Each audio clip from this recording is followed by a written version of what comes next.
Mark. That's what we'll call him. He was always into collecting strange stuff. I mean, the guy had a whole shelf of vintage action figures and creepy masks from horror movies. He spent way too much time on eBay. Like, he practically lived on that site, scrolling through listings for hours on end. One night, we were hanging out at his place, just watching some horror movies and having a few beers. Mark, being the eBay addict he is, couldn't help himself. He started browsing through listings on his laptop, looking for his next weird purchase. "Hey guys, check this one out," he said, leaning in to show us his screen. There it was, a doll that looked like something straight out of a nightmare. The listing had this eerie glow to it, and the photos of the doll were unsettling to say the least. The title of the listing was in all caps: Haunted Cursed Doll, Must Read Description, Rare Find. I mean, who wouldn't want to click on that, right? The description was something like you'd see in a horror movie. It claimed that the doll was haunted and cursed, and it came with a creepy backstory. Supposedly, it had been in the possession of multiple owners, each of whom had experienced unexplainable paranormal phenomena while it was around. People reported hearing whispers, seeing shadowy figures, and even getting terrible nightmares. The price for this spooky piece of history? Surprisingly low. Mark couldn't resist. He looked at us with that mischievous grin of his and said, "I'm gonna bid on this. This could be a great addition to my collection." We laughed it off, thinking it was just all a gimmick. I mean, who actually believes in haunted dolls, right? Mark placed his bid, and to our surprise he won the auction. The doll was officially his, and it was on its way to his doorstep. And, a few days later, the package arrived. Mark opened it, and there it was. The creepy doll. It looked even more unsettling in person. It had glassy, lifeless eyes that seemed to follow you around the room. Its porcelain skin was cracked in places, giving it an eerie, aged appearance. And on top of it all, it had a permanent, twisted grin that sent shivers down our spines. We all gathered around as Mark proudly displayed his new acquisition on the coffee table. We made jokes about it, taking turns pretending to have conversations with the doll, speaking in spooky, high-pitched voices. It was all fun and games at first. As the night went on, though, things started to get a little weird. We were watching a particularly scary movie when Mark suddenly paused it, his eyes fixed on the doll. "Did you guys hear that?" he asked, his voice trembling. We exchanged puzzled glances. "Hear what?" I replied. "It sounded like whispering," Mark said, his face pale. We all felt silent, listening intently, but there was nothing. Just a faint hum of the refrigerator and the muffled sounds of the movie. We brushed it off as our imaginations playing tricks on us. I mean, we had been watching a horror movie after all. But Mark couldn't shake that feeling that something was off about the doll. As the night dragged on, we started to notice more strange things. Objects on the coffee table seemed to move on their own. A glass of water tipped over, spilling its content without anyone touching it. And the lights in Mark's living room began to flicker, casting eerie shadows on the walls. We tried to come up with a logical explanation for everything. Maybe it was a faulty light bulb, or maybe the table was just uneven. But deep down, we all had a sinking feeling that something was seriously wrong with that doll. Mark decided to put the doll in a spare room, away from the living room. "Maybe it's just giving us the creeps," he said, trying to laugh it off. But none of us could shake the feeling that we were being watched, even when the doll was out of sight. As the night came to an end, we said our goodbyes and headed home. But that was just the beginning of Mark's eerie encounter with that cursed doll. Little did we know that things were about to take a turn for the worse, and Mark's life was about to descend into a nightmare that none of us could ever have imagined. So, after that weird night with the creepy doll, things started getting even stranger for Mark. I mean, seriously strange. It was like something out of a horror movie, and none of us could explain it. The first sign that something was seriously wrong was the noises. Mark swore he could hear faint whispers coming from the spare room where he had stashed the doll. At first, he thought it was just his imagination, but the whispers grew louder and more distinct as the days went by. He called us up one evening, sounding freaked out. "Guys, you won't believe this," he said, his voice shaky. I can hear voices coming from that room. It's like something's having a conversation in there, but there's no one else in the house." Naturally, we thought it was pulling our leg.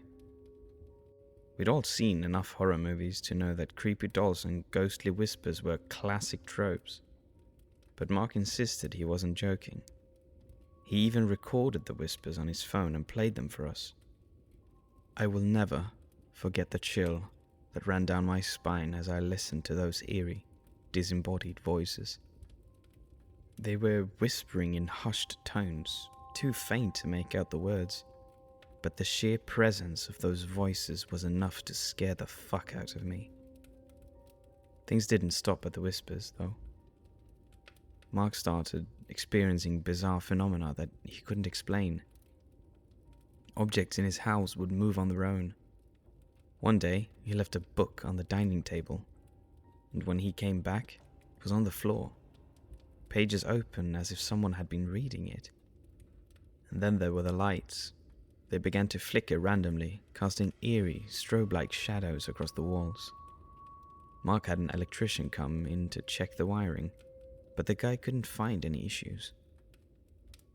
The lights continued to flicker, and it was driving Mark to the edge of his sanity.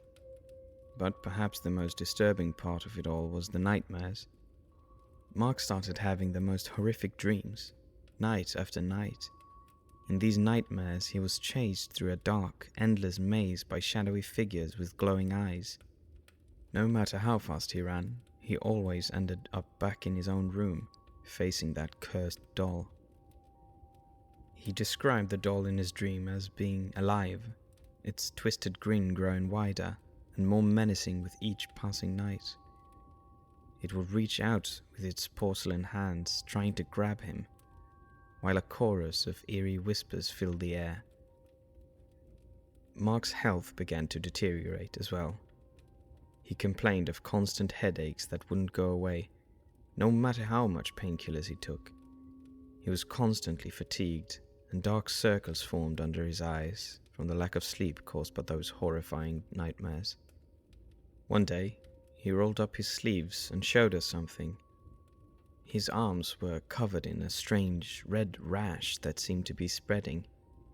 He swore it wasn't there before he got that cursed doll. Naturally, we tried to convince him to get rid of that doll. "Just toss it out, man," we told him. But Mark was stubborn. He had become oddly attached to that cursed doll, almost as if it had some kind of hold over him. He insisted on keeping it, believing that there had to be a way to break whatever curse or dark magic it held. Desperate to find answers, Mark turned to the internet. He spent countless hours researching haunted objects, cursed dolls, and paranormal phenomena. He scoured forums and websites, hoping to find someone who had experienced something similar and had successfully dealt with it. But as he delved deeper into the world of the supernatural, things took a turn for the worse. He stumbled upon stories of people who had purchased cursed items on eBay and had their lives ruined as a result. Some had even claimed that these cursed objects were conduits of malevolent entities seeking to torment its owners. Mark was in too deep now. He couldn't turn back. He started consulting with a paranormal investigator who recommended various rituals to cleanse the doll and get rid of its dark energy. He began setting up candles, drawing salt circles, and reciting incantations he found online. But despite his efforts, the paranormal activity in his house only intensified. The whispers grew louder, the nightmares more vivid, and the rash on his arms continued to spread. It was as if the cursed doll was fighting back, resisting all attempts to rid it of its malevolence. Mark's life had become a nightmare, and none of us could do anything to help him. After all these strange happenings with that doll, Mark was determined to figure out what the hell was going on. He had this look in his eyes, like he was on a mission to unravel the mystery of that cursed doll. And believe me, it was a mystery that just kept getting creepier. Mark spent hours on the internet, digging into every paranormal forum, website, and YouTube channel he could find. He was looking for answers. One night, he called me up, his voice trembling with excitement and fear. "I found something," he said, his words rushed and anxious. "I found a guy who claims to know how to break the curse of a haunted object. I'm meeting him tomorrow." I tried to talk him out of it, telling him it could be a scam or worse. But Mark was convinced that this was his only hope. He had reached a point where he was willing to try anything to get his life back to normal. The next day, Mark met up with his so-called expert in a dimly lit park. He introduced himself as Simon and claimed to have dealt with cursed objects and haunted dolls before.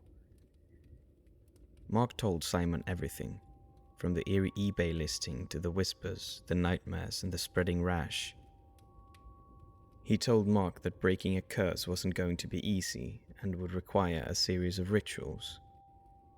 First, they needed to create a circle of protection around the doll using salt and candles.